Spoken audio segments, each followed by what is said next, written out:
मेरे यीशु तेरा हाथ ऊपर है मेरे, कला हूँ खुद को तेरे हाथों में दे दूँ।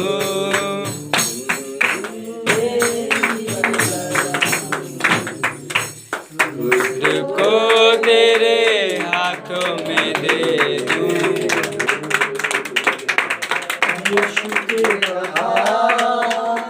ऊपर है मेरे यीशु तेरा हाथ, ऊपर है मेरे। हालेलुया, क्या ही सुंदर गीत है। जब अब्राहम, आप जानते हो इज़राइल के ऊपर शैतान फारो किस तरह से अत्याचार कर रहा था। हालेलुया। और उस समय बच्चों को, छोटे छोटे बच्चों को मगरमच्छ के मुंह में डाल देता था। हालेलुया। और उस समय मूसा पैदा हुआ और मूसा को हालेलुया छिपा कर रखा गया था, लेकिन कब तक छिपा जाए। अब्राहम ने कहा अब उसको हम नहीं छिपा सकते, उसे हम क्या करें, बाहर निकालेंगे और उसको नील नदी में एक छोटी सी जहाज बनाएंगे और उसमें डालकर उसको नील नदी में बहा देंगे। यही उनका प्लानिंग था। आप जानते हो उसने ये प्लानिंग कहाँ से पाया? वो सुना था नूह का वचन, वो सुना था नूह का संदेश, वो जानता था नूह का प्रकाशन। हालेलुया। नूह का परिवार कैसे बचे थे, नूह का परिवार कैसे बच गए थे। Praise God. नूह को किसने कहा एक जहाज बनाओ? किसने कहा? परमेश्वर ने कहा। और उसने उस जहाज को बनाया और उस जहाज के अंदर ये लोग प्रवेश किए। ये जहाज का दूसरा नाम यीशु मसीह है। वो जहाज का दूसरा नाम वचन है। जब वचन के अंदर हम आ जाते हैं, हालेलुया, जब जहाज के अंदर आ जाते हैं, मसीह यीशु में हम आ जाते हैं, यही लहू हमें बचाता है। हालेलुया। और ये प्रकाशन किसको मिला? अमराम को मिल गया। उसने बड़ा जहाज बनाया, पूरे परिवार और पशु पक्षी सब रहे। लेकिन यहाँ तो बस एक ही है, मूसा। हम भी क्या करें, एक छोटी सी जहाज बना ले। हालेलुया। ये प्रकाशन उसे मिल गया, उसने एक छोटी सी जहाज बनाई। हालेलुया। जिस तरह नूह राल लगाया, इसने भी वो राल लगाया। हालेलुया। हर प्रेज़ गॉड, वैसे ही छोटी सी जहाज बना दिया। हालेलुया। और उसको सुला दिया। नबी बोलते हैं जब उसको सुला दिया और जहाज को चारों तरफ राल लगा दिया, प्रेज़ गॉड, और उसके बाद उसने नील नदी में बहा दिया और सारे मगरमच्छ आए। देखिए ये तो बहुत ही बढ़िया भोजन है।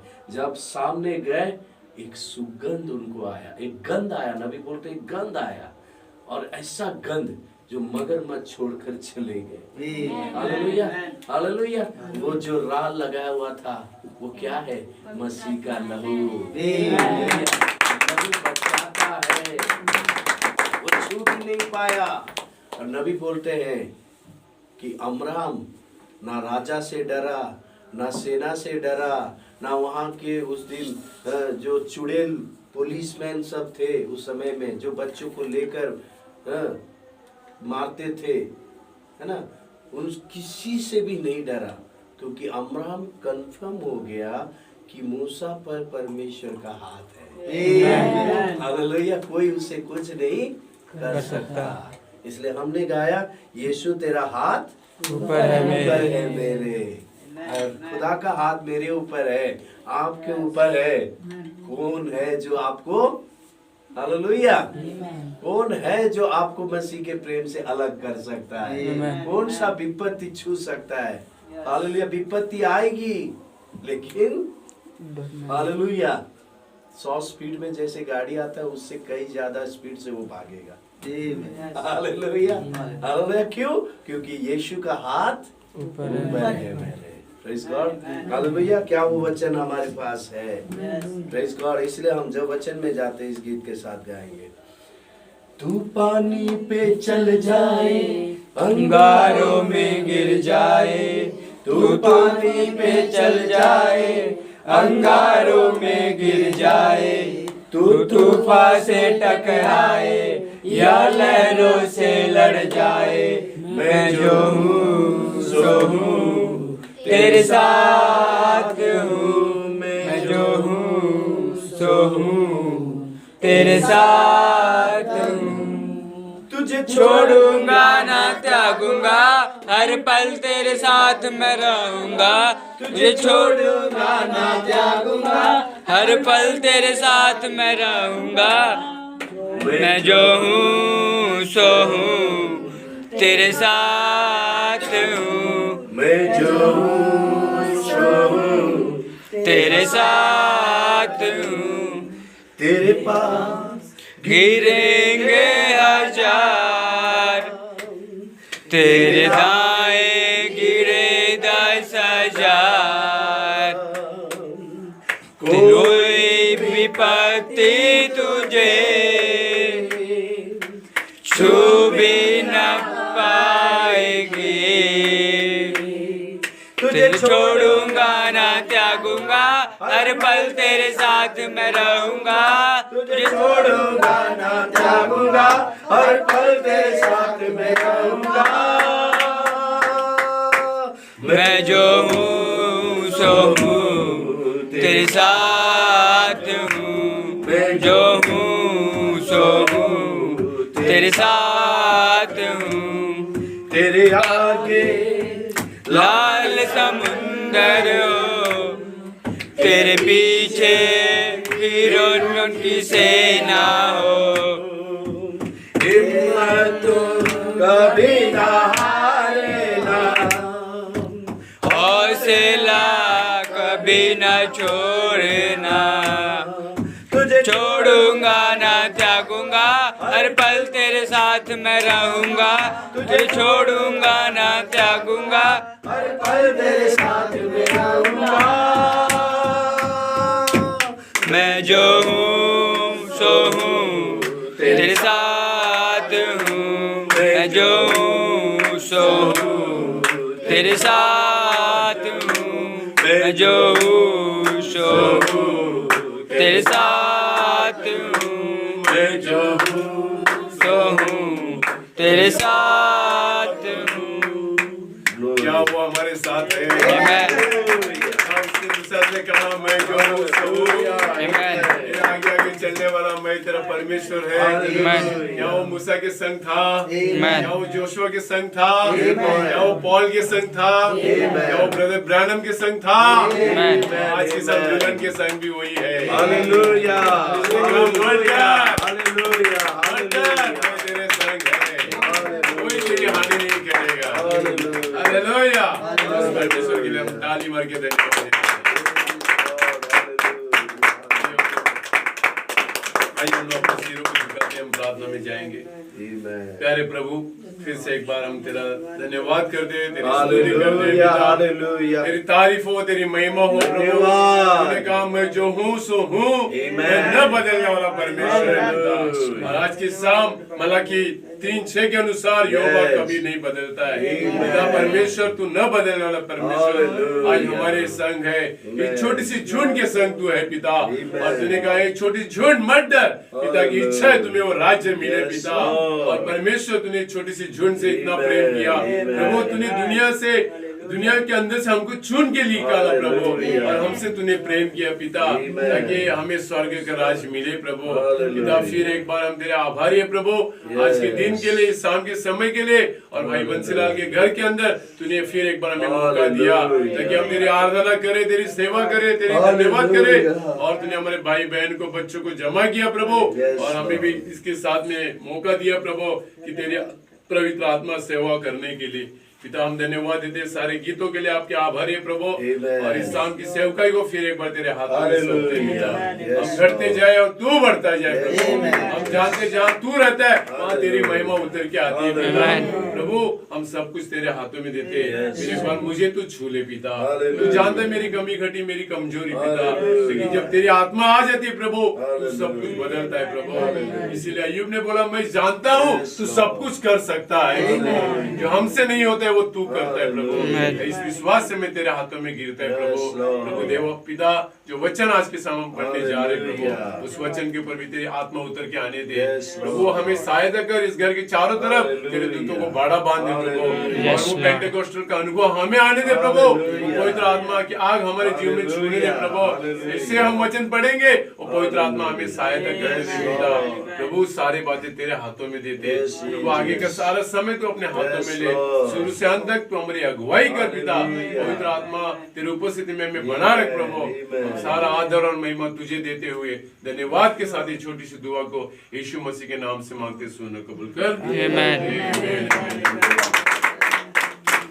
क्या हम लोग शाम के समय में वचन में जाएंगे? जब तैयार हो हम लोग, तो आइए हम फिर एक बार अपने पवित्र शास्त्र बाइबल खोलते हैं और यूहन्ना रचित सुसमाचार उसका 10 अध्याय उसके 7 से 9 पढ़ेंगे। यूहन्ना रचित सुसमाचार उसका 10 अध्याय 7 से 9।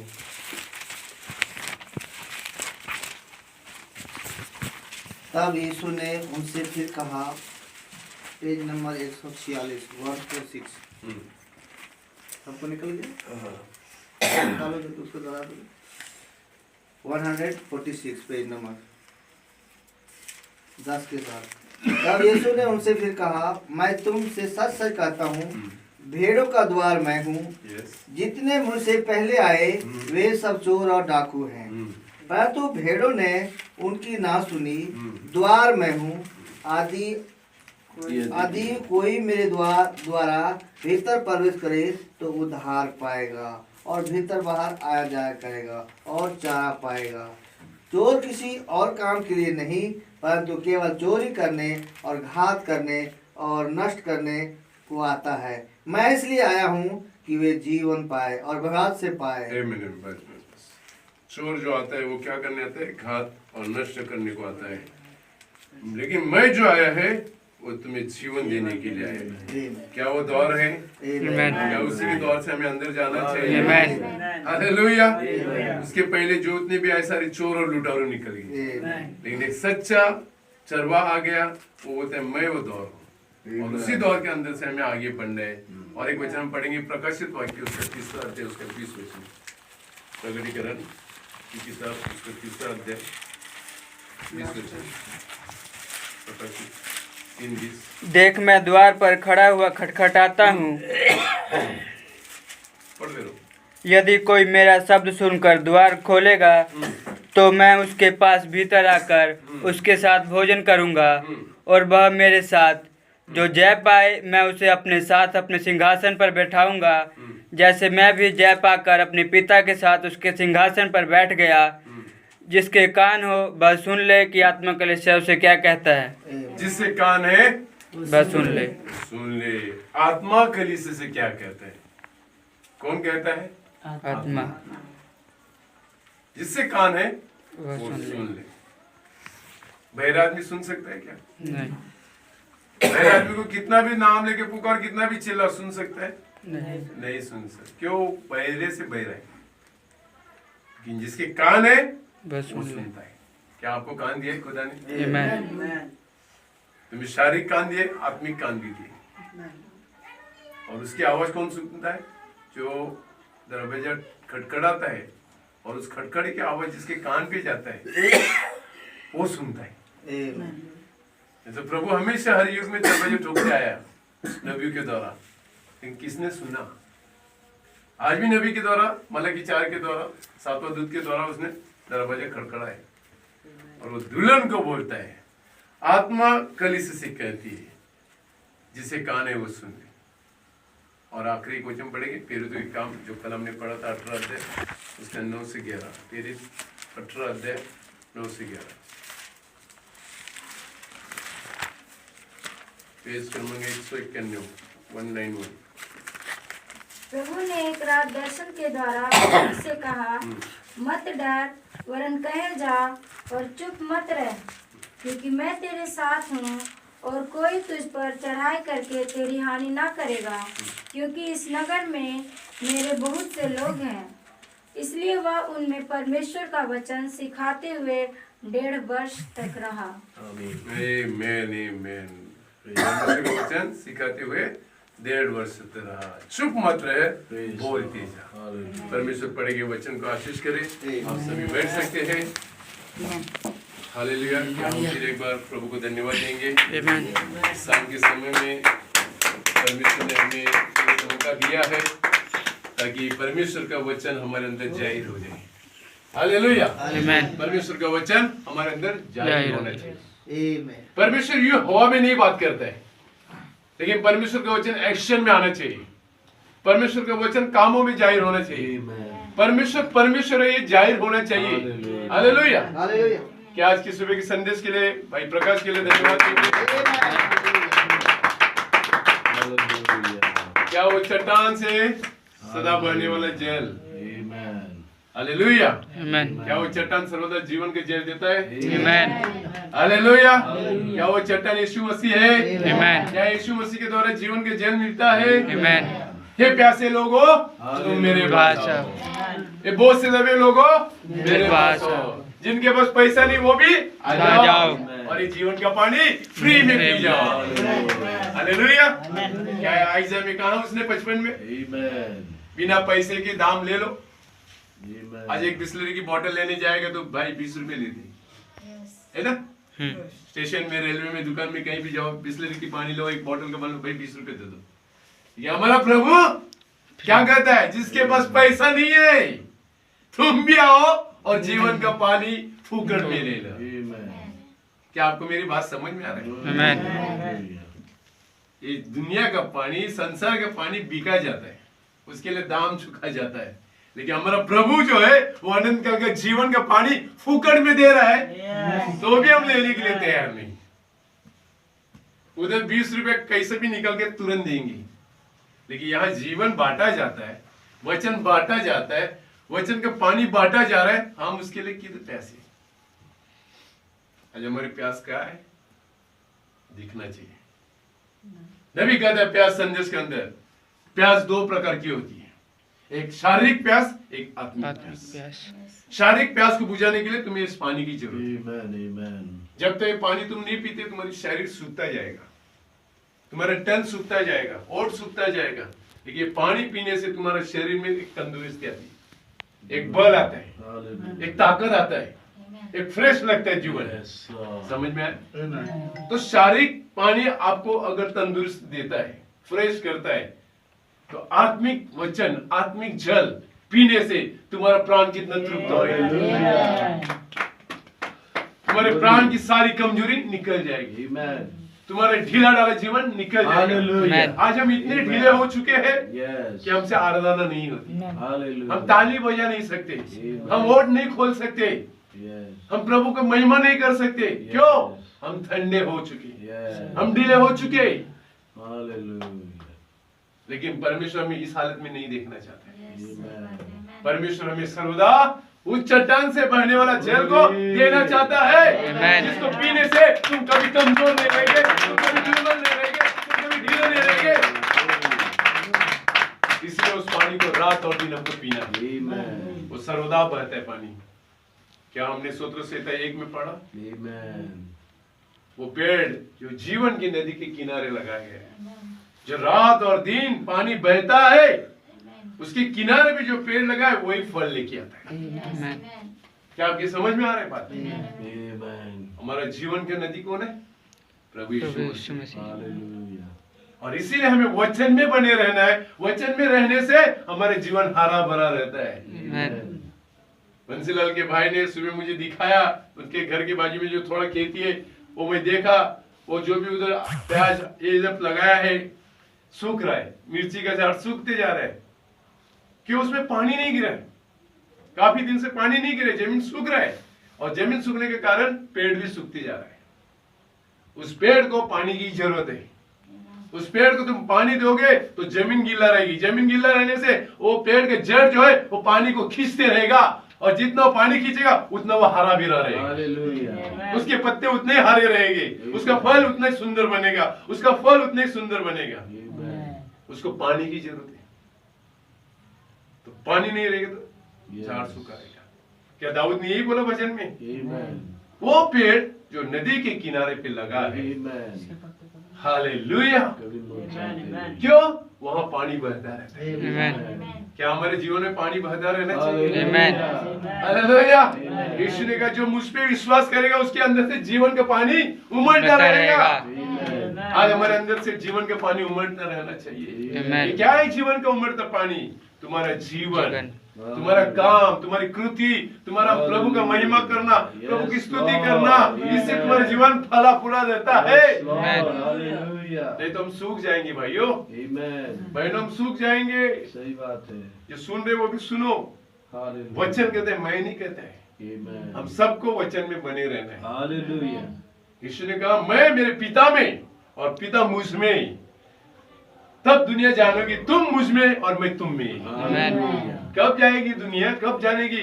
जब तुम और मैं उसके वचन में बने रहेगी, तब उसके वचन के अनुसार जीवन के, उसके वचन के अनुसार आज्ञा पालन करेंगे, तब खुदावन हमारे जीवन से फलों को लाएगा।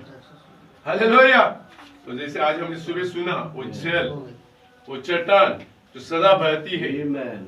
चट्टान से बातें कर। वो हमें बोलना है। हालेलुया। हमारा समय आया है बात करने का। ग्लोरी। अब हमारे पास वचन आ चुका है। Amen. अब हमें शांत नहीं बैठना है। कोई तो भाई, कोई तो बहन उस चट्टान से बोलना चाहिए Amen. कि प्रभु मुझे मेरा जीवन बदलना चाहिए, प्रभु मेरे जीवन में बेदारी चाहिए, प्रभु मेरे जीवन में आत्मा चाहिए। प्रभु मैं ऐसा सुनना नहीं चाहता है। मैं तेरे भवन में आने के बाद मैं शांत नहीं बैठना चाहता है। तेरे घर में तेरे आराधना करने के लिए मैं आया है, तो मेरी आराधना होने दे प्रभु। Amen. आज कोई तो चट्टान से बोलना चाहिए, आमीन। तब वो पवित्र आत्मा आ जाएगा। आमीन। हालेलुया। हालेलुया। और जैसे कि मैंने कल वचन लिया है, कल टाइटल दिया है, वही आज मेरा सब्जेक्ट है। मैं कल आपको बोला कि आज हम और आगे देखेंगे। मेरा विषय था, दुल्हन तुम जागते रहो, तेरा उठाने का समय आया है। Amen. क्या कहा गया? दुल्हन तुम जागते रहो, तेरा उठाने का समय आ गया है। अब उठाने का समय बहुत करीब है। आमीन। सारे चिन्ह जो भी नबी ने बोला है, जो भी बाइबल ने बताया है, सब पूरा होते जा रहे हैं। आमीन। हालेलुया। नबी ने जो भी भविष्यवाणी किया है, वो सारे की सारी भविष्यवाणी पूरी होती जा रही है। क्या कैलिफोर्निया के बारे में नबी ने बोला था एक दिन आग का जंगल बन जाएगा? Amen. क्या हम देखा पिछले दिनों में कैलिफोर्निया में क्या हो गया? Amen. पूरी चारों तरफ से आग ने जला दिया जंगल को। हालेलुया। कहीं तो नबी ने प्रोफेसी किया है। Yes Lord. क्या अंडा आकर कार आएगी? नबी ने बोला है वो आ रहा है। आ गया। अंडे की कार भी आकर के आ रही है। हर एक नबी ने जो भी 7 दर्शन में बातें किया है, वो सारी घटना पूरी होती जा रही है। तो अब बचा क्या? अब दुल्हन का उठाया जाना भाई। Amen. अब दुल्हन को यहाँ से उठ के अपने आसमानी पिता के पास जाना है। Amen. लेकिन यहाँ से उठने से पहले कुछ तो होना है। नबी बोलता है बीच में कुछ तो है दरिया जो दुल्हन को पूरा करना है। जो नबी के द्वारा वचन कुछ क्या बचा है जो पूरा करने वाली दुल्हन है। आमीन। क्योंकि दुल्हन के द्वारा भी एक सेवकाई होने वाली है। यस। नबी ने बोले एक दुल्हन आएगी, वो इसी सेवकाई करेगी। तुम शब्दों को बोलने वाले हैं, तुम्हारे पास वो पावर दिया गया है, तुम्हारे पास अधिकार दिया गया है। हालेलुया। जो काम यीशु ने किया, जो काम नबी ने किया, Yes. वही काम दुल्हन भी करेगी। आमीन। हालेलुया। Amen. इसलिए मेरी शीर्षक है, जो तुम्हारे अंदर है वो दुनिया में जो है उससे भी बड़ा है। Amen. हालेलुया। क्या तुम्हारे अंदर कोई है आमीन। जो ग्लोरी। दुनिया में है उससे भी बड़ा है? Amen. ये आड़ोस पड़ोस में जो आवाज आ रहा है ना, इतना दिन से 8 दिन से चल रहे ना, वो दुनिया का आवाज है, वो दुनिया का ईश्वर है जो उन्हें चला रहे हैं। लेकिन हमारे ईश्वर वो नहीं है, हमारे ईश्वर जिंदा ईश्वर है। Amen. हमारा प्रभु जीवित प्रभु है। हालेलुया। वो मरे हुए प्रभु को पुकार रहे, लेकिन हम जीवित प्रभु को पुकारते हैं। Amen. हालेलुया। इसलिए एलिया उस दिन डरा नहीं। करमल पहाड़ पे जब कसौटी का समय आया, अकेला एलिया प्रभु के पक्ष में खड़ा था। आमीन। और 450 नबी बाल की थी और 400 नबी अशेरा मूर्ति की थी, जिसको इजबेल खाना खिलाती थी। तो 450 वो और 401 कितना हो गए? 950. 850। 850. 850 नबी लोग एक तरफ है बंसीलाल भाई और एक तरफ एलिया अकेला खड़ा है। अब बताओ विश्वास की कसौटी है कि नहीं है? अगर यहाँ कोई आएगा और बंसीलाल के बारे में कुछ बोलेगा और बंसीलाल के चारों बेटे खड़े रहेंगे, बोलेंगे ए पापा मेरा सही है, वो बोलेगा मेरा पापा सही है, तो सामने वाला सोचेगा अरे बाप रे चारों बेटे बोलते हैं मेरा पापा ही सही है, तो साइड किसका लिया जाएगा? बंसीलाल का ना लिया जाएगा कि नहीं लिया जाएगा? वैसे ही वहां अकेले एलिया पड़ा है और 450 वो है और 400 ये, उनका एक मत हो चुके। देखा आज क्या रहा है, चारों तरफ एक मत चल रहा है तुम्हारे गांव में। इस गांव के अंदर एक परिवार खड़ा है, हर एक ही परिवार प्रभु ने इसे चुन के रखा है जो जीवित खुदा की आराधना करता है, जो जीवित प्रभु के ऊपर विश्वास करते हैं। और 450 से भी ज्यादा लोग आज यहाँ बैठे गांव में, लेकिन डरना नहीं, हमारा प्रभु प्रकट होगा। हालेलुया। आज उन्हें लगता है हमारा परमेश्वर सच्चे है, हमारा प्रभु सही है, हम सही कर रहे हैं, लेकिन प्रभु दिखाएगा कौन परमेश्वर है, क्योंकि हमारा प्रभु मूर्ति है ही नहीं, वो तो जिंदा खुदा है, उसके काम हर एक जिंदा होते हैं। हालेलुया। वो अपने लोगों में चलता फिरता प्रभु है, वो जीवित प्रभु जीवित लोगों में रहता है, जीवित दुल्हन में रहता है, वो बोलने वाला प्रभु है, वो सोने वाला प्रभु नहीं। इसलिए कर्मल पहाड़ पे एलिया ने चुनौती दिया, जाओ आपको बोला राजा को तुम्हारे सारे लोगों को जमा करो, सारे नबियों को तुझे बुलाओ, और उसने कसौटी लगाया, ऐसे ऐसे सब करना है जो भी बताया गया, उस हिसाब से सारी वेदी बनाने के लिए बोला। वहां से 400 450 और प्लस 400 लेके 850 आए और ये अकेला खड़ा है। क्या ये वो कॉन्फिडेंस था उसके पास, क्या ये वो विश्वास था एलिया के पास, क्योंकि एलिया ने कुछ तो चख के देखा था। हालेलुया। इसीलिए दाऊद बताया परमेश्वर कितना भला है, चख के तो देख। एलिया ने चखा था, इसलिए एलिया जानता था मेरे साथ कौन है, किसने मुझे मदद किया था, किसने विधवा के घर में बड़ा चमत्कार करने को लगाया था, कैसा वो विधवा के घर में आटा खत्म नहीं हुआ, कैसा वो तेल घटा नहीं, एलिया ने जाना था। परमेश्वर ने उसे चिन्ह दिया था। क्या आप मेरे साथ हो? इसलिए एलिया जानते मेरे अंदर जो है ना, इन 850 में जो है ना, और आहाब और इस्राएल में जो है ना, उससे बड़ा मुझ में रहता है। इसलिए बड़े हिया से बोलता है आओ बुलाओ उसको, सबको जमा करो, देखेगा आज क्या होता है, कब तक दो मन की रहोगी। यहोवा यहोवा है तो उसकी सेवा करो, या बाल परमेश्वर है तो उसकी सेवा करो। आज यही तो हो रहा है तुम्हारे चारों तरफ, लेकिन हम जानते हैं हमारा प्रभु हमारे साथ रहते हैं। क्या हमारा प्रभु एलिया के साथ रहा? क्या हमारे प्रभु ने उत्तर दिया आग के द्वारा? एलिया ने बोला आग लगाना नहीं, स्वर्ग से गिरना चाहिए। अगर तुम्हारा इतना भरोसा तुम्हारे बाल पे है, तुम्हारा इतना भरोसा तुम्हारे दैवत पे है, तुम्हें लगता है तुम्हारा ईश्वर सुनता है, तो बिना आग का ये मात जलना चाहिए। इस वेदी पे जो बछड़ा काट के रखा है, इसको आग नहीं लगाना है, वो आग उतर के जलना चाहिए। उन्होंने बोला ठीक है, अच्छी बात है, सही बात है, ये बोलते हैं तो शुरू तुम लोग करो, क्योंकि तुम 850 लोग हैं, मैं अकेला है, तुमको पहला दावत दिया जा रहा है, करो। और उन्होंने सुबह से लेके शाम तक दोपहर तक वही के जैसा भाई ने अभी प्रकाश ने तुम्हें बताया, वो मेरा सब्जेक्ट आज सब इसी में है, क्योंकि आज मेरा आखिरी ये संदेश है, और मैं आपको बताने पे कुछ तो बुनियाद कल डाली है, और उसके ऊपर आज थोड़ा सा आगे बढ़ूंगा मैं, क्योंकि मैं आपका विश्वास को मजबूत करना चाहता हूँ। आपको मैं कमजोर करने के लिए यहाँ नहीं आया, लेकिन जो आपके घर के चारों तरफ जो आपके मोहल्ला में जो कंडीशन चालू है 4-8 दिन से, और भी 4 दिन है बोलते हैं, तो उसमें तुम्हारा विश्वास कमजोर नहीं होना चाहिए। इन हालातों को देख के, इन परिस्थिति को देख के, इन गाँव वाले को देख के तुम्हें डरना नहीं है। उन्हें कितना स्पीकर लगाने तो डीजे लगाने तो और कितने बुलाने, लेकिन हमारा प्रभु जीवित प्रभु है। हमें दिखाना है, हमें अपनी जगह से हटना नहीं। इसलिए नबी बताया कॉम्प्रोमाइज नहीं करना, समझौता नहीं करना। तुम्हारे बहन लोग आएंगे, तुम्हारे अमुक आएंगे तमुक आएंगे, लेकिन डरना नहीं ब्रदर, आप वचन में बने रहो, खुदा के कलाम में बने रहो। परमेश्वर अपने वचन पे उतरता है, नबी परमेश्वर की आग वचन पे उतरती है, वो वचन छोड़ के कभी प्रभु आता नहीं है। इसलिए उनका चिल्लाना उन लोगों के जैसा हो रहा है जो 850 लगे थे वहां पर्वत पे। और एलिया ने देखा, बोला क्या हो गया, अरे इतना चिल्लाता है, इतना पुकारते है, सुनता क्या नहीं।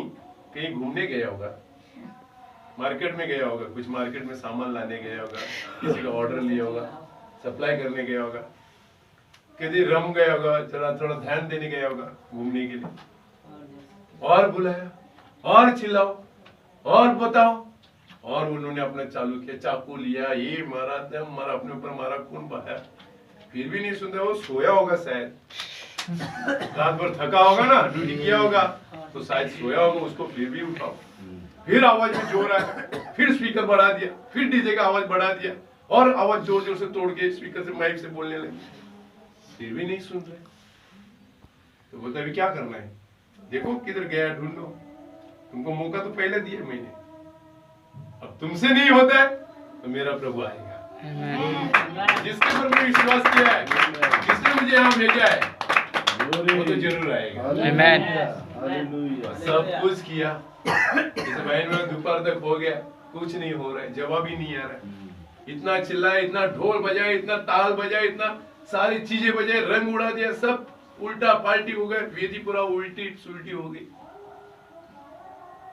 कुछ भी नहीं हो रहा है। शाम का समय आ गया, अब शैतान का समय खत्म, लेकिन शाम के समय में उजाला चमकेगा। वचन कहते हैं कि शाम के समय में उजाला होगा। तो एलिया के समय में शाम आ गया, अब नंबर एलिया का है। इससे पहले इन्होंने बोला सब ठीक करो, ये सब तुमने तोड़ मोड़ किया, इधर का उधर हो गया, अभी वापस वेदी को ठीक बनाओ, वापस उसको ठीक से किया, वापस बोला खड्डे को पानी से भरो, बोला मांस को ठीक से रखो, और बाल्टियां लाके पानी से और गीला करो। ये तो भाई कैसा बात करते भैया, आग तो लगाने का नहीं है, और ये मांस को और गीला करने के लिए बोलता है, यार कैसा ये मांस जलेगा। यही मनुष्य की बुद्धि होती है, मनुष्य अपनी बुद्धि का विचार लगाता है। ये एलिया जानता था, क्योंकि आग मैं नहीं लगाने वाला है, हालेलुया, आग लगाने वाला मेरा परमेश्वर है, वो इस मांस को जलाने वाला है, वो स्वयं उतर के आने वाला है। इसलिए बड़े हिया के साथ बोला सब कुछ वापस करो, और उल्टा खड्डा जितना भी है वो पानी से भरो, और मांस के ऊपर भी पानी डालो। कितनी बड़ी चुनौती लेके खड़ा होगा नहीं क्या, लेकिन उसने अनदेखी बातों पे देखा था, जैसे आज सुबह हमने वचन पढ़ा, अनदेखी बातों पे हम विश्वास करते हैं, देखी हुई बातों पे नहीं, दुल्हन अनदेखी बातों पे विश्वास करते हैं। एलिया ने अनदेखी बातों पे विश्वास किया था, उसे मालूम है मेरा प्रभु सुनेगा प्रार्थना, और वो आपको लेके आएगा और इस मांस को चलाएगा। क्या शाम के समय में एलिया ने प्रार्थना किया, या अब्राहम के परमेश्वर, इसहाक के परमेश्वर, याकूब के परमेश्वर, इस स्वर्ग और पृथ्वी के परमेश्वर, तेरे दास ने तेरे कहने के अनुसार सब कुछ किया है, अब तुझे जवाब देना है प्रभु, तेरी आग को भेज दे और तू प्रूव कर। क्या वो आग उतर के आई? क्या वो मांस को जला दिया? क्या प्रभु ने बलिदान को मान्य किया, कुर्बानी को पसंद किया? उन्होंने जान लिया कि एलिया का परमेश्वर सच्चा परमेश्वर है। हालेलुया। उन्होंने कहा एलिया का खुदा जिंदा खुदा है। तब एलिया ने क्या बोला, अब इसको सबको पकड़ो, एक भी छोड़ने मत देना। क्या एलिया ने सबको पकड़ लिया? क्या नाला तक लेके के सबको मार मार के पिटाई किया? खुदा उनका वचन कभी खाली नहीं जाता है ब्रदर। अगर परमेश्वर अपना वचन भेजता है तो उसको पूरा करता है। हालेलुया। इन दिनों में भी परमेश्वर अपना वचन पूरा करते हुए जा रहा है। जब नबी के द्वारा वचन आया है तो ये वचन दुल्हन के द्वारा पूरा भी होना है। क्या आप तैयार हो इसके लिए?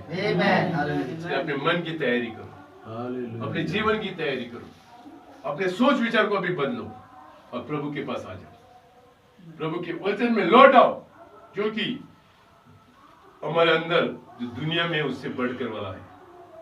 हमारे अंदर जो दुनिया में है उससे बढ़कर हमारे अंदर है, और उसने हमें प्रॉमिस दिया है मैं दुनिया के अंत तक तुम्हारे साथ और तुम्हारे अंदर रहूंगा।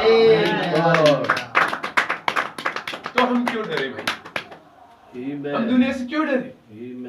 हम गांव वाले से क्यों डरे? हम समाज से क्यों डरे? हम लोगों से क्यों डरे? जब हमारा खुदा जिंदा है, वो हमारे साथ है, वो हमारे अंदर है, तो हमें क्या डर है? इसलिए मूसा डरा नहीं ना, फारो के सामने जाने के लिए मूसा डरा नहीं। Amen. पहले तो मूसा भाग रहा था, Yes. वो तो भाग रहा था, फारो के पास कैसे जाऊंगा? Yes, अरे Lord. फारो मुझे मार के खत्म कर देगा। Hallelujah. फारो के पास बड़े बड़े रथ है, बड़े बड़े घोड़े है, बड़े बड़े सैनिक है, बड़े बड़े योद्धा है। फारो के पास क्या कमी है भाई? वो Yes. तो राजा है मिस्र का, Ah. किंगडम सब कुछ उसका है, सारा अधिकार उसके पास है, बड़े बड़े घोड़े है उसके पास, रथ है, सब है। और मैं क्या है? मैं एक साधारण इंसान। और मूसा कितना साल का था जब खुदा ने उसको फारो के पास भेजा? तो मूसा 80 साल का था। आप मानो 80 साल का आदमी आज के टाइम में कैसा रहेगा? बताओ जरा, आज की घड़ी में 80 साल का आदमी कैसा रहेगा? बूढ़ा रहेगा कि नहीं? दाढ़ी बाल पका हुआ रहेगा कि नहीं? पूरे मुंह अंदर गया होगा कि नहीं? हाथ में कठी लेके चलता होगा कि नहीं?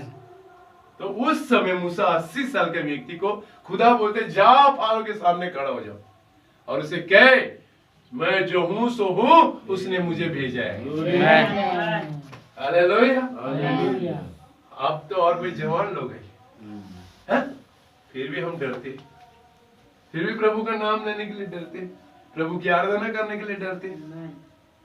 मूसा डरा नहीं, मूसा फारो के सामने गया और उससे कहा मुझसे खुदा ने बातचीत किया है, मुझे खुदा ने दर्शन दिया है, खुदा ने मुझे वचन दिया है और उस खुदा ने मुझे कहा है मैं जो हूं सो हूं, उसने मुझे तेरे पास भेजा है। हालेलुया। वचन हमें हिया देता है, वचन हमें हिम्मत देते हैं ब्रदर, वचन हमें डराता नहीं है। मैं डरना नहीं, बहन आप डरना नहीं, भाई आप डरना नहीं, जीवन में हिम्मत के साथ आगे बढ़ो। कुछ भी फर्क नहीं, 5 दिन रहो, 4 दिन इस घर में 10 लोग रहो, 8 लोग रहो, लेकिन यहोवा तुम्हारे संग रहेगा। क्या सुबह आपने सुना गिदोन के बारे में? क्या प्रभु का वचन दूत गिदोन के पास आया? क्या उसे कहा हे शूरवीर शूरमा, यहोवा तेरे संग है? जबकि इजराइल में भी यही हालत उधर हो गई थी। जब यहोवा को उन्होंने छोड़ दिया, यहोवा का वचन छोड़ दिया, आज्ञापालन छोड़ दिया, फिर प्रभु ने उन्हें दे दिया अमलेकी के हाथ में। 7 साल तक उन्होंने मिद्यानी ने उनके ऊपर राज्य किया। उनका सारा धन, उनका दौलत, उनका जो भी गेहूं चावल, जो भी अनाज था खेती का, जो भी दिन भर मेहनत करते थे, साल भर महीना महीना में जमा करते थे, मिद्यानी आके क्या करते थे? रात भर में सब उठा के लेके जाते। उनका ऊंट बकरी जो भी भेड़ रखते थे सब मिद्यानी आके चोरी चारी करके सब लेके भागते थे। अभी बेचारे मेहनत कर रहे, कष्ट कर रहे, दिन में रात में धूप में काम करते, जो भी अपने बाल बच्चे के लिए, बीबी के लिए, बच्चों के लिए जमा किया है, वो सब मिद्यानी आके बिस्तर बोझा बांध के उठा के सब भागे। क्यों यहोवा ने उनके साथ ऐसा होने दिया? क्यों प्रभु ने 7 साल उनको मिद्यानी के हाथ में दिया? आप बाइबल को ठीक से पढ़ो, गिदोन न्याय की किताब 6 अध्याय। वचन कहते हैं उन्होंने यहोवा को छोड़ दिया, उन्होंने यहोवा की आज्ञा पालन करना छोड़ दिया, उन्होंने यहोवा के दूत का, मैसेंजर का, नबी का संदेश ठुकराया था, इसलिए यहोवा ने उनको मिद्यानी के हाथ में छोड़ दिया। लेकिन 7 साल के बाद एक बेदरी आने वाली है। हालेलुया। 7वें युग के बाद और एक रैप्चर होने वाला है। अब हम कलीसिया के हालों में हैं, हम 7वें युग के बाद एक रैप्चर होने वाला है, एक बेदारी आने वाली है। जो भी शैतान ने छीना हमारा, सब लौटाने का समय आया है। हालेलुया। हमारे अंदर प्रभु ने पहले से देखा था, हमारे अंदर वो प्रार्थना थी, हमारे अंदर वो आराधना थी, हमारे अंदर वो धन्यवाद था, लेकिन शैतान ने आके हमारी प्रार्थना को निकाल दिया, शैतान ने आके हमारी आराधना को छीन लिया, शैतान ने आके हमारे अंदर से प्रेम को छीन लिया, शैतान ने आके हमारे अंदर की संगति को छीन लिया और हमें कमजोर किया, हमें दास बनाया, हम गुलाम बन गए। लेकिन जैसा नबी बोलता है कि न्याय की किताब में लिखा है 1 से 6 तक इजराइल लोगों ने यहोवा को छोड़ दिया, लेकिन जैसा उन्होंने दुहाई दिए, जैसे दुख में, तकलीफ में, पीड़ा में पड़ने के बाद उन्होंने प्रार्थना किया, तो प्रभु ने उनकी प्रार्थना को सुना। वचन क्या कहते हैं? यहोवा ने उनकी दुहाई सुनी और उनके लिए दूत को भेजा। जैसे इजराइल लोग मिस्र में थे, दुख और पीड़ा में पड़े थे, 400 साल से फारो उनके ऊपर राज्य अधिकार चला रहा था और वो लोग मिट्टी को पिसा पिसा के ईटा बनाती थी और बड़े दुख और कष्ट की जिंदगी वहां मिस्र में जी रहे थे। और वो भी पीड़ा में पड़े थे, लेकिन वो लोग प्रार्थना कर रहे थे क्योंकि मूसा का पिता और माता लोग पहले से बोल रहे थे हमारे लिए एक छुड़ाने वाला आएगा। आमीन। वो लोग रात और दिन, नबी बोलते हैं, प्रार्थना करते थे। वो दिन भर धूप में काम करते थे, घर में रात को आने के बाद दुआ करते थे कि प्रभु कब भेजेगा, प्रभु तू कब छुड़ाने वाला भेजेगा, कब तू हमें यहाँ से निकालेगा, कब हमें मिस्र से बाहर निकाल के लेके जाएगा, क्योंकि तूने अब्राहम से वाचा बांधी, मैं तेरी संतान को मिस्र से उत्तम देश में लेके जाऊंगा। हालेलुया। और उसके लिए लोग प्रार्थना कर रहे थे, वो मांग रहे थे, और क्या उनकी प्रार्थना, उनका दुख प्रभु ने देखा।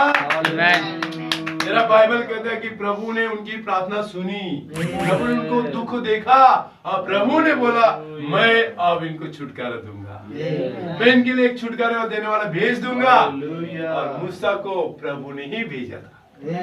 हालेलुया। क्योंकि मूसा की पिताजी की माँ की प्रार्थना के द्वारा मूसा को प्रभु ने पैदा किया कि मिस्र के लिए एक छुटकारा देने वाला जाना चाहिए, कोई तो एक दूध आगे जाना चाहिए जो मेरे लोगों को बाहर निकालेगा। क्या उनकी प्रार्थना प्रभु ने सुनी? क्या उनके लिए प्रभु ने मैसेंजर दूध भेजा? क्या उनके लिए मूसा नबी भेजा? क्या मूसा के पास प्रभु ने संदेश दिया मेरे लोगों को बाहर निकाल? मूसा मैं तुझे भेजता है क्योंकि मेरे लोगों का दुख और पीड़ा और उनका तकलीफ मैंने सुना देखा, इसलिए मैं मूसा तुझे भेजता है ताकि मेरे लोगों को बाहर निकाल। इसलिए मूसा के पास एक भरोसा था। हालेलुया। इसलिए नबी बोलते जो मूसा में था वो फारो में था, उससे भी बढ़कर था। इसलिए मूसा फारो से भी डरा नहीं, हिम्मत के साथ आगे बढ़ा, उसने छुटकारा लेके आया।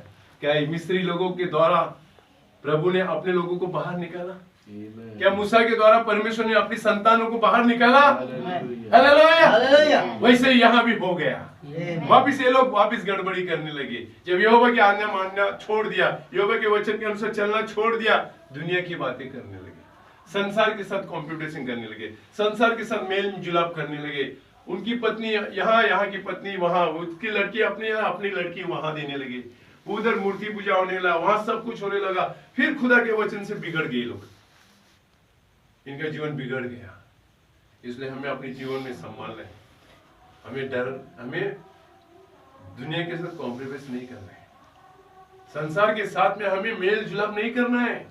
हम सेपरेट किए लोग हैं भाइयों, हमें खुदा ने अलग किए लोग हैं, हमें प्रभु ने उसके लिए बनाया, हम प्रभु की प्रजा है। इसलिए पेत्रस कहता है तुम खास लोग हो, तुम याजक हो, प्रभु ने तुम्हें ठहराया है उसका वंश बन के, उसके पवित्र लोग करके तुम्हें चुना है। तुम दुनिया के साथ एक नहीं हो सकते, तुम दुनिया की रीति रिवाज को अपने अंदर नहीं ले सकते, उनका रीति रिवाज, उनका जो भी फैशन, उनका जो भी बातें आप नहीं ले सकते, क्योंकि आप अलग किए लोग हैं। क्या प्रभु ने कहा मेरे लोग अलग हो जा बाबिलोन से?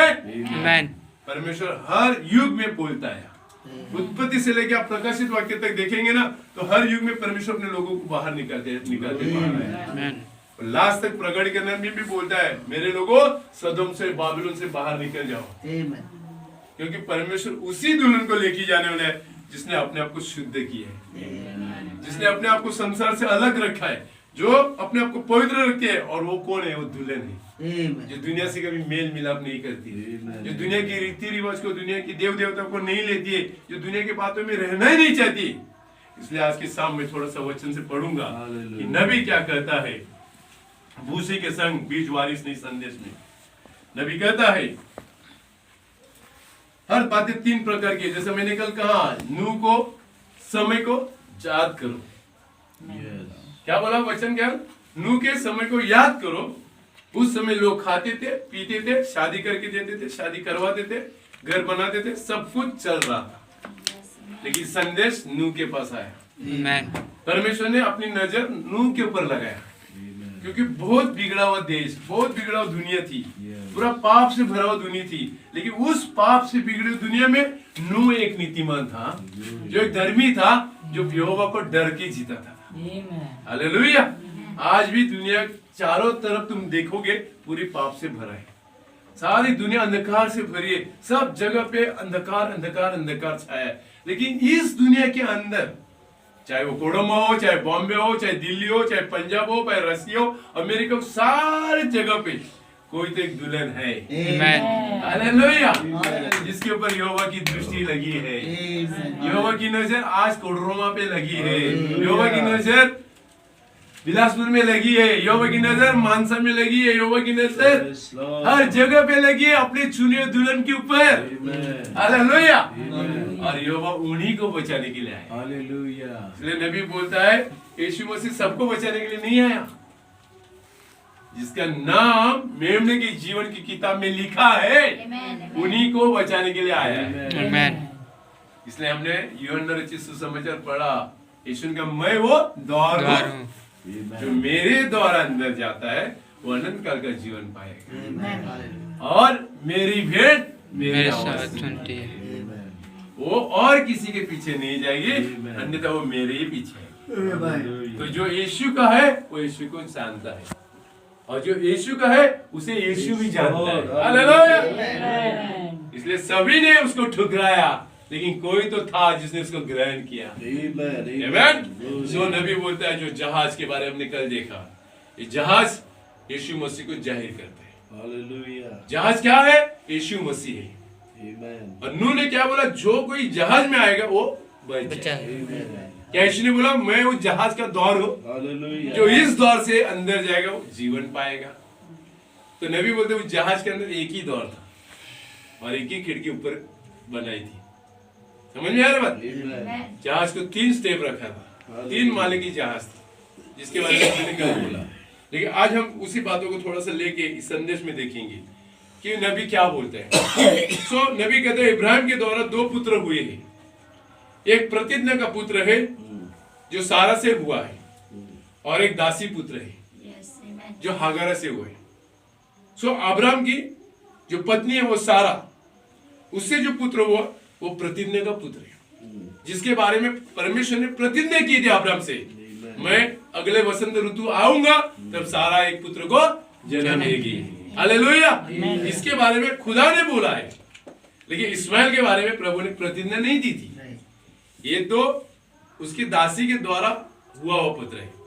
सो एक प्रतिज्ञा का पुत्र है और एक दासी का पुत्र है। और परमेश्वर की 3 परिपूर्णता है। नबी बोलता है 3 अंग सिद्धता को दिखाता है, 5 अंग अनुग्रह को दिखाता है। ठीक है, तो नबी बोलते हैं वहां सारा थी, वहां हाजरा थी और मरिया है। हालेलुया। थोड़े से गहरे में आज हम जाएंगे, समय है आज का, हम थोड़ा सा सुनेंगे। सारा स्वतंत्र स्त्री है, हालेलुया। हाजरा दासी है, हालेलुया। मरिया एक अलग है, हालेलुया। अब मरिया तो प्रभु से चुनी हुई दासी है, जिसके अंदर जो पुत्र आने वाला है वो कोई यौन क्रिया के द्वारा आने वाला नहीं है। इसलिए नबी बोलता है जो 2 बेटे के जन्म हुए हैं वो यौन प्रक्रिया क्रिया से हुआ है, यानी मनुष्य और स्त्री का मेल मिलाप जब होता है तब वो एक पुत्र जन्म लेता है। आपकी समझ में आ रहा है मेरी बात? सो नबी क्या कहते हैं, सुनो। पहला पुत्र शारीरिक है, जो दूसरा बेटा भी शारीरिक है, और दोनों पुत्र यौन प्रकृति से आए हैं। लेकिन यीशु बिना यौन प्रकृति से जन्मा हुआ है, हालेलुया। अब यीशु मसीह का जन्म जो हुआ है बिना यौन प्रकृति का, वहां किसी लहू का मिलावट नहीं है। ये तो खुदा का लहू है जो मरियम के गर्भ में आ गया। हालेलुया। जो बेटा हुआ है मरियम के द्वारा वो कोई यूसुफ का मरियम का कोई मेल मिलाप नहीं, उसमें ना ये मरियम का लहू है ना यूसुफ का लहू है, वो खुदा का बीज है।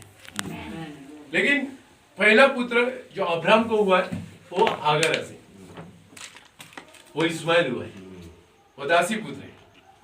और वचन कहते हैं दासी पुत्र हमेशा अपने घर में नहीं रहते, पुत्र ही वारिस बनता है। हालेलुया। आपके घर में बक्सिलाल आपके पुत्र ही इस घर के वारिस बनेंगे आपके बाद। कोई बाहर से आदमी लाके आपके घर में पाला पोषण होएगा, वो पुत्र नहीं बन सकता है। वो एक दास रहेगा, कुछ समय के लिए आपके घर में काम करेगा, मेहनत करेगा, खेती करेगा, आपने कुछ काम बोला वो सब करके देगा, लेकिन जन्म अधिकार उसको नहीं मिलेगा। वो लेपालक का स्थान आपके पुत्र को ही मिलेगा। वैसे हमको परमेश्वर ने उसका पुत्र बनाया है।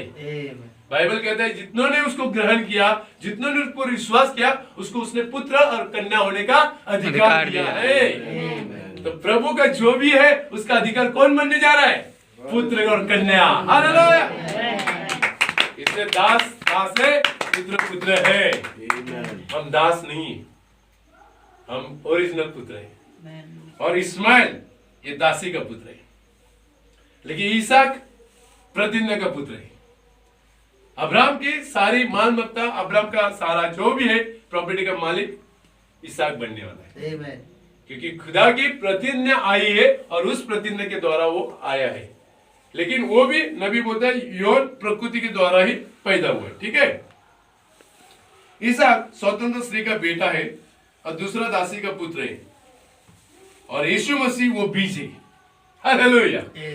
अब यीशु मसीह के बीज के बारे में नबी यहां जो बोलता है, कलीसिया की सिद्धता के लिए 3 प्रक्रिया है। अब कलीसिया को भी एक सिद्धता में अगर लाना है तो उनको 3 प्रक्रिया से गुजरना है। आपकी समझ में आ रहा है मेरी बात? कलीसिया को भी प्रभु क्या कर रहा है? अभी बनाते जा रहा है। वो बुनियाद को जो है, फाउंडेशन जो है, विश्वास से शुरुआत कर रहा है। ये जो नबी बोलते हैं पिरामिड जो है वो नीचे से बुनियाद डालते डालते ऊपर जा रहा है। तो पहली बुनियाद विश्वास की है। समझ में आया? वैसा ये प्रभु हमें भी तैयार कर रहे हैं अपनी कलीसिया को, और 3 प्रकृति से जाना है। जो 3 प्रकृति के बारे में नबी बोलता है, पहला पवित्रकरण है, धर्मी ठहराना है, और पवित्र आत्मा का दान और बपतिस्मा। ये 3 प्रक्रिया से प्रभु ईश्वर अपने कलीसिया को लेके जाते हैं, ताकि तुम्हें एक सिद्धता मिल जाए, एक सिद्ध मनुष्य की डिलडोल तुम बन जाए। हालेलुया। सो आगे हम देखेंगे नबी क्या कहते हैं।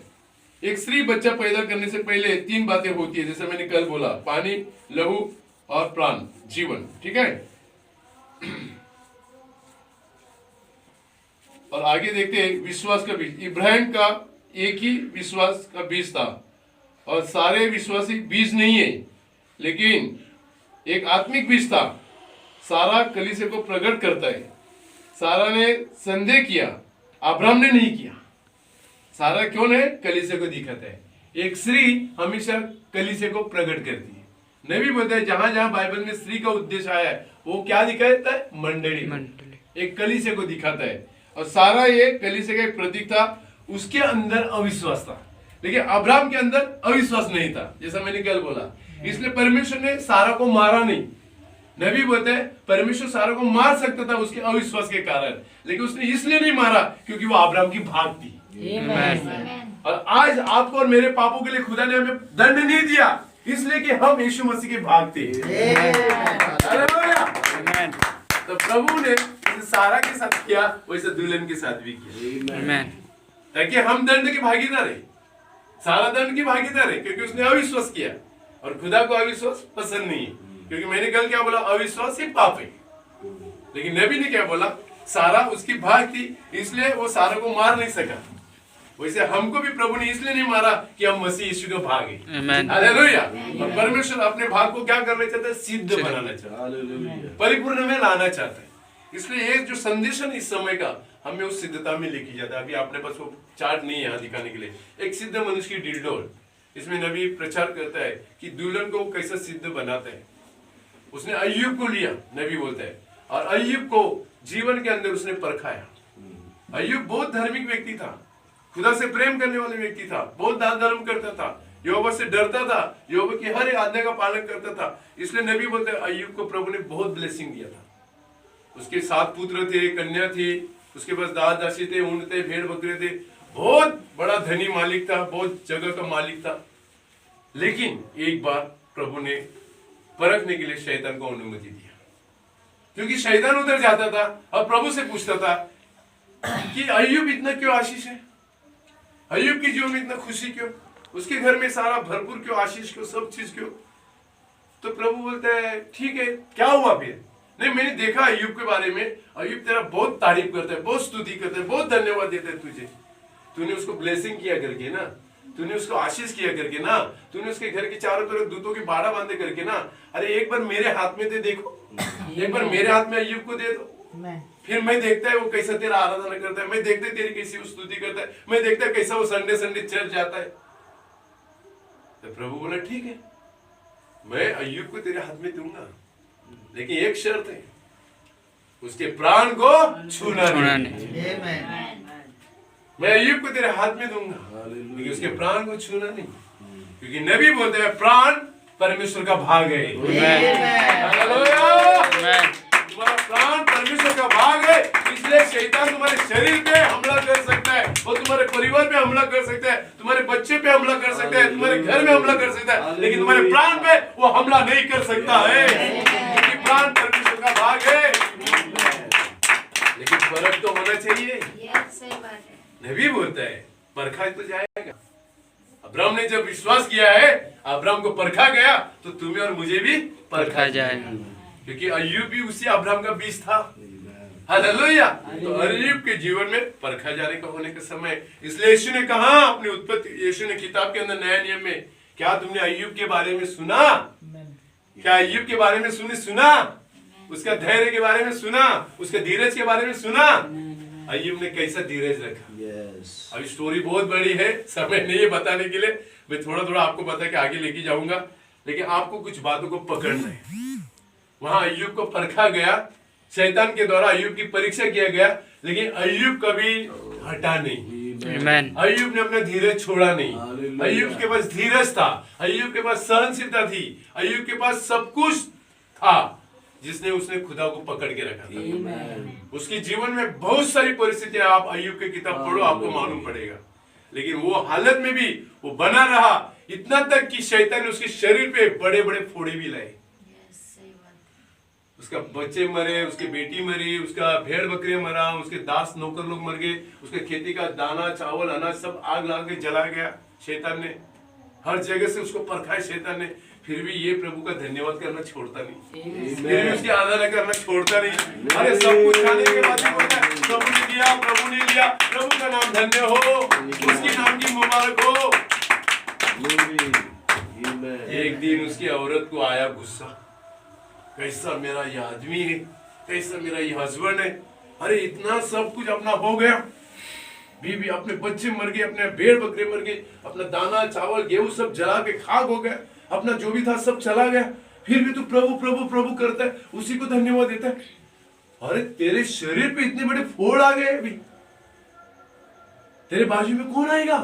तेरे बाजू में तेरा पूरा बंदे की बास मारता है, वो फोड़ी से पानी निकल रहा था ब्रदर, थोड़ा सा आपकी चमड़ी को जल लग जाएगा ना, झलक, थोड़ा सा जलने के बाद भी आपके चमड़ी इधर पानी भरता है, और वो फोड़ी फूटने से कितना स्माइल आता है, कितना जलन होती होगी। वहां अय्यूब को देखो, उसका सिर से लेके पैर के नखून तक पूरे जगह पे फोड़ी फोड़ी भरे थे, पूरा बॉडी फोड़ी से भरा है। कौन उसके बाजू में खड़ा रहेगा? कौन उसके बगल में जाएगा? उसकी बीवी भी बोलती है, क्या तू मनुष्य है, अरे क्या तेरी अवस्था हो गई, क्या तेरी दुर्दशा हुई, कितना बास मारता है, कितना गंदा दिखता है। लेकिन अय्यूब क्या करेगा? अय्यूब जमीन पे बैठा एक पत्थर लेके अपने फोड़ी को खुजा रहा था, खुजली इतनी हो रही थी, फिर भी बोलता है प्रभु ने दिया, प्रभु ने दिया, प्रभु ने लिया, उसका नाम मुबारक हो। एक हाथ से खुजली को खिला रहा है, फिर भी प्रभु को धन्यवाद दे रहा है। Amen. भी बोलते हैं अरे क्या तू प्रभु प्रभु कहते हैं, अरे उसका नाम छोड़ दो और मर जाओ। लेकिन उसने बोला हे मूर्ख स्त्री, तू नहीं जानती, जिसने दिया उसने लिया, उसी का नाम मुबारक हो।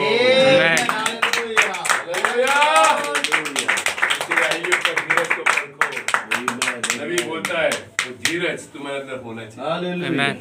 वो धीरज का फल बहुत मीठा होता है। अय्यूब ने धीरज रखा। क्या नोहा ने 120 साल धीरज रखा? Amen. उसी नोहा का वचन हमने पढ़ा ना अभी। यीशु ने कहा नूह को समय को याद करो, 120 साल प्रचार किया। कितना? 120 साल।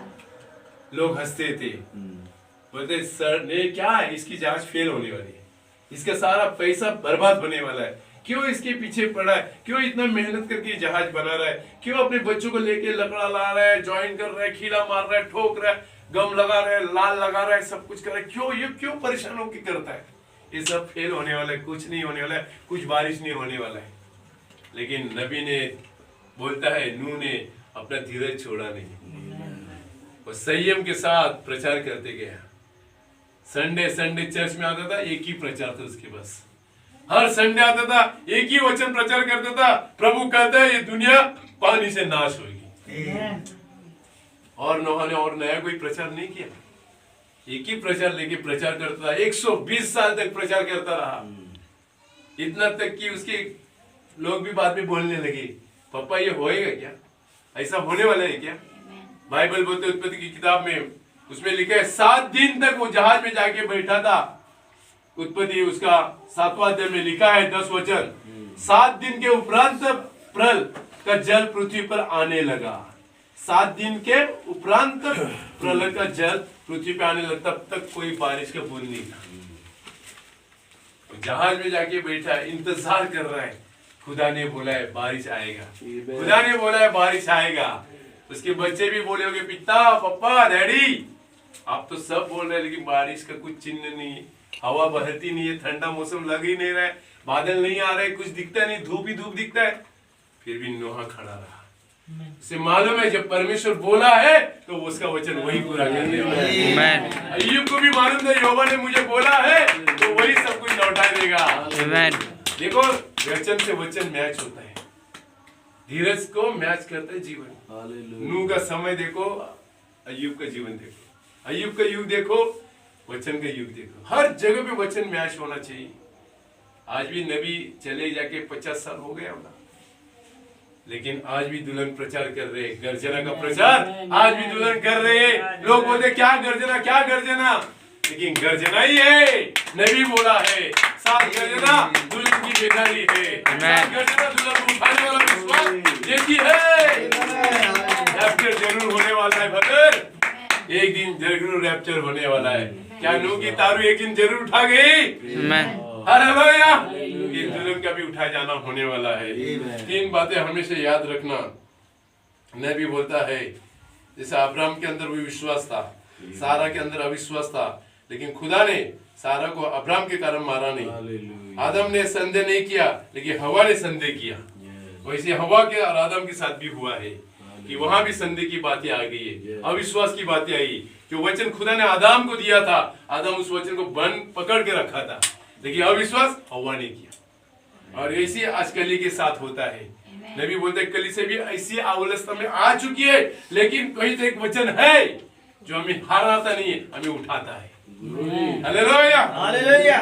नबी बोलते हैं हर चीज 3 टाइप में होते हैं। प्राकृतिक बीज को देखो, एक गेहूं का दाना देखो, पहला क्या आता है? गंठल आता है, उसके बाद क्या आता है? फुदनी आता है, उसके बाद क्या आता है? बीज आता है। हालेलुया, हर चीज 3 में लिखी गई है। धर्मी ठहराना, पवित्रकरण, पवित्र आत्मा का बपतिस्मा, पानी, लहू, जीवन, गंठल, कुदनी, भूसी, हर चीज 3 में लिखी है। और परमेश्वर तीनों में परिपूर्ण। अब परमेश्वर क्या करते हैं? अपनी दुल्हन को सिद्धता में लेके आते हैं। आज हमारा समय सिद्धता का समय है। आज ढीले ढाले रहने का समय नहीं है। याद रखो, हमें आज बोल के जाते हैं, ये समय हमें तैयार होने का समय है। इसलिए मैंने जो विषय चुना है, जाग दुल्हन, तेरा समय आ गया है उठाने। अब सोने का समय नहीं है।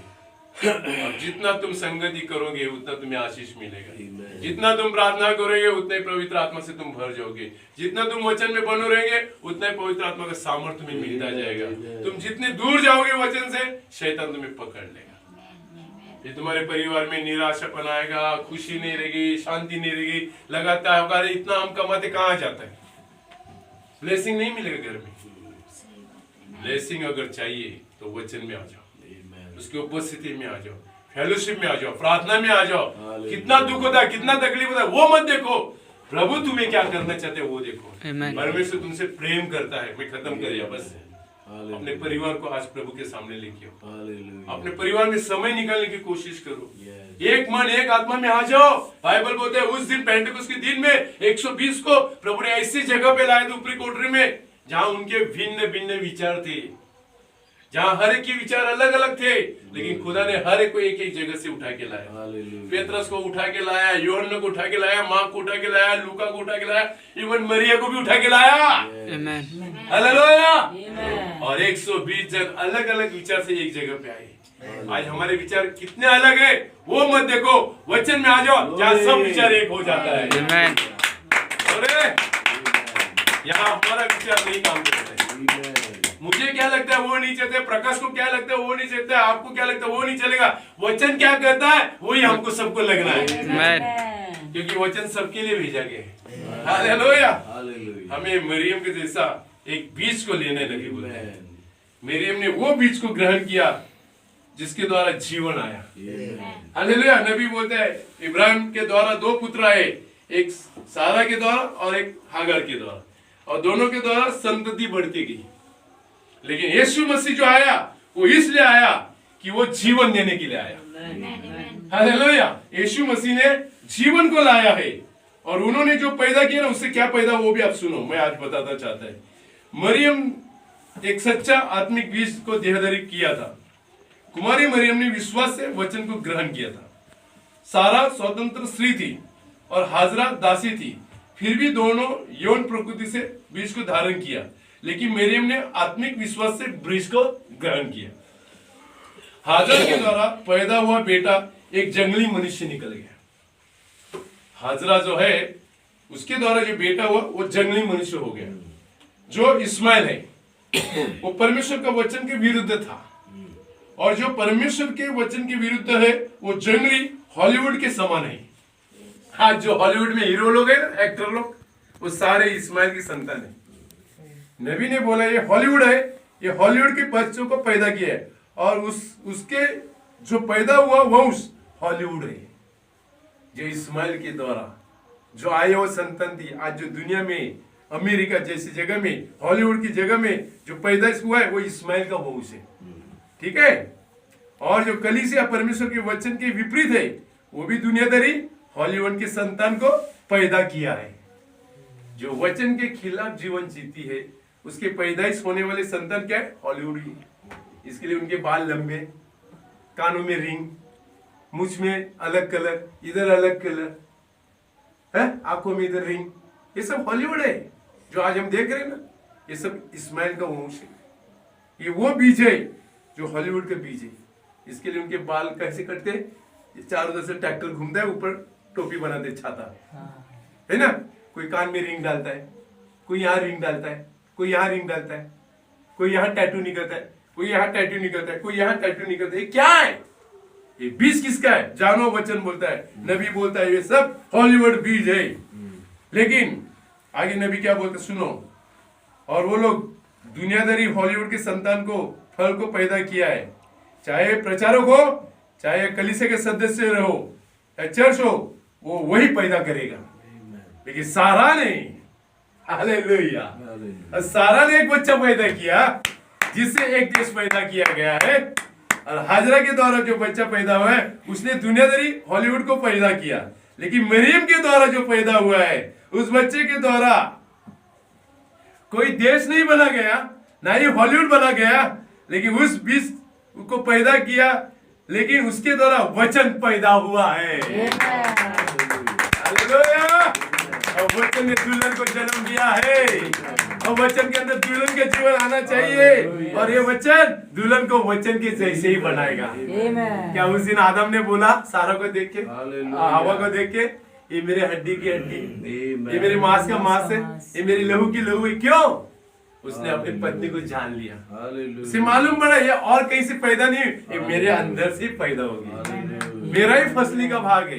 वैसे उस दिन दुनिया में, उस दिन यीशु तुम्हें देख के बोलना चाहिए यही मेरी दुल्हन है, इसीलिए मैंने लहू बहाया, ये मेरी हड्डी का हड्डी, ये मेरी मांस का मांस है। क्योंकि तुम और मसीह अलग नहीं है। नबी बोलता है जैसा स्वर्गीय पिता है वैसा यीशु था। जो भी परमेश्वर में था वो यीशु में उंडेल गया, और जो भी यीशु में था वो पेंटेकोस्ती के दिन उसने दुल्हन के अंदर उंडेल दिया है। अब दूल्हा और दुल्हन अलग नहीं है। क्या आपको मेरा संदेश समझ में आया? हम कौन से युग में रह रहे हैं, हमें कौन सी घड़ी में रह रहे भाइयों? हमें क्या तैयार होना है? हमें हॉलीवुड नहीं बनना है, हमें वचन बनना है। हमें हॉलीवुड को नहीं पैदा करना है, हमें वो संतान नहीं पैदा करना है, हमें परमेश्वर का वचन का संतान पैदा करना है। हमारा जीवन ऐसा बनना चाहिए, हमारे जीवन की चाल चरित्र ऐसा बनना चाहिए कि वचन हमें ज्वाइन होना चाहिए। मैं खत्म कर रहा हूं। नबी बोलते हैं हमारे अंदर मसीह वो स्वरूप को देखना चाहते हैं। एक कुम्हार होता है, वो क्या करता है, मिट्टी को लेता है और उसके घर में वो व्हील रहते चक्का, जिसके ऊपर वो मिट्टी को रख के गोला को मटका बनाते हैं।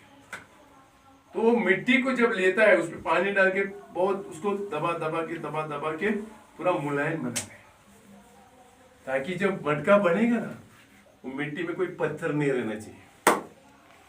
अगर बाई चांस उस मिट्टी में पत्थर रहा और गलती से वो मिट्टी को उसने उठा के चक्का पे रख के वो मटका बनेगा तो मटका बनते जाएगा, आकार वो अपने हिसाब से देगा, लेकिन जब मटका सूख जाएगा वो पत्थर जो है ना वो मटके को तोड़ देगा।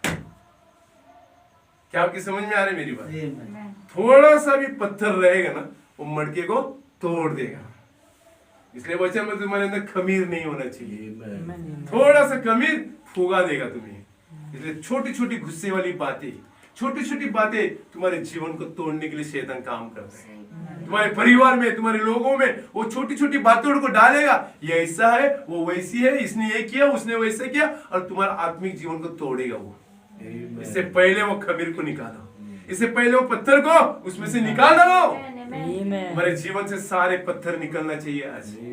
जो गुस्सा, द्वेष, ईगो, राग, मत्सर, एक दूसरे के प्रति में जो गुस्सा है ना वो आज हमें छोड़ना है। आज सारी बातों को छोड़ के अपने आप को क्या करना है? मुलायम, इतना मुलायम बन जाओ। नबी बोलता है वो लबर के जैसा खींचने वाले तुम बनना चाहिए। नबी बोलता है एक मसीह जीवन किस तरह से बना जाता है उस संदेश के अंदर। बोलते 120 को उसने ऊपरी कोठरी में रखा था ना, वो एक एक पात्र थे, एक एक मटका थे वो, और एक मटके को बनाने के लिए प्रभु ने उसको इतना मुलायम बनाया कि 10 दिन के अंदर वो पूरा एक दूसरे के प्रति सारा राग, द्वेष, मत्सर सब निकल गया। एक मन, एक आत्मा, एक विश्वास, एक बपतिस्मा, एक प्रभु। पवित्र आत्मा उतर के आया, फिर पवित्र आत्मा 120 के ऊपर आगे के समान आया, तब वो आत्मा से भर गए, अन्य अन्य भाषा आने लगे। आज हमारा जीवन मुलायम होना चाहिए। नबी बोलते हैं वो ऐसे मुलायम हो गए ना, वो वहां से खींचा जाता है, वो वहां से खींचा जाता है, लेकिन कोई किसी के विरुद्ध नहीं, किसी के बारे में कंप्लेंट नहीं, किसी के ऊपर दोष नहीं, क्योंकि वो एक मन बन गए थे। आज हमें एक मन की आवश्यकता है। इस परिवार में तुम्हें एक मन होने की जरूरत है।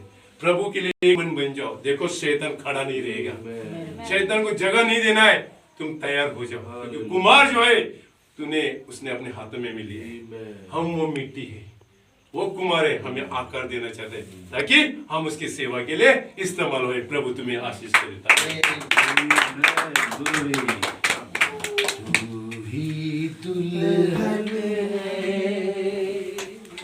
ये सब को बताऊंगा, छोटी झुंड है मेरी, पर तुमसे ही प्रेम करूंगा। तू ही दुल्हन है, ये सब को बताऊंगा।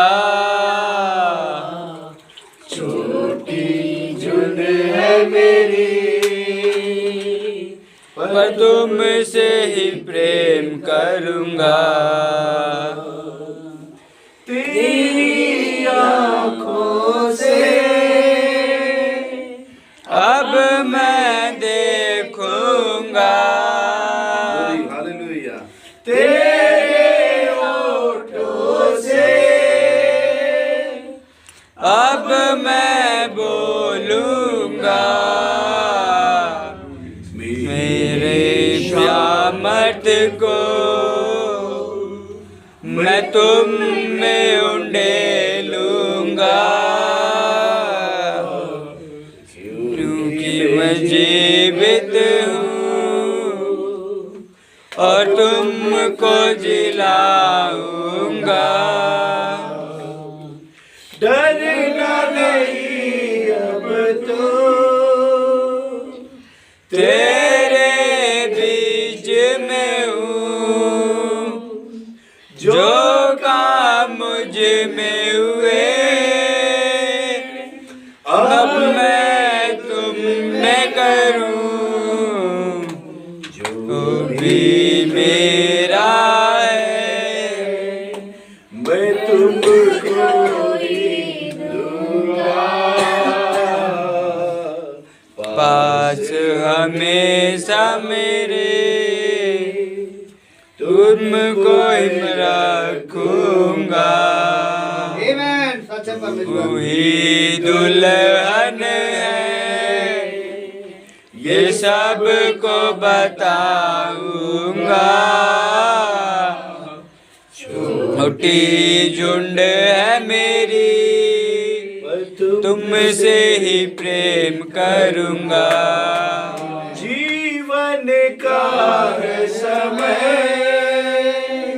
अब मैं आता हूँ, भय और हार नहीं, पर प्रेम को लाया हूँ। सिर्फ सत्य को कहना पूरा मैं करूँगा। ये है वादा मेरा, उसको न भूलूंगा। तू ही दुल्हन है, ये सब को बताऊंगा। छोटी झुंड है मेरी, पर तुमसे ही प्रेम करूंगा।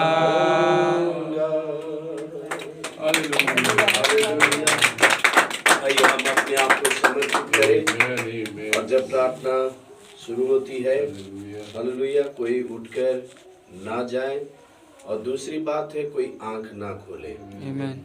ये बात आप सीरियस ले लेना, कोई बीच में उठकर ना जाए और कोई आंखें ना खोले। कौन क्या प्रार्थना कर रहा है हमें उस पर ध्यान नहीं, हमारे मन को खुदा की ओर लगाना है। हालेलुया, आज ही प्रभु ने अच्छा मौका दिया है और पूरे घराने में खुदा अगुवाई कर रहा है। हालेलुया, कि स्टीफन, उसके बाद विलियम, उसके बाद सनी, उसके बाद बहादुर, उसके बाद हमारे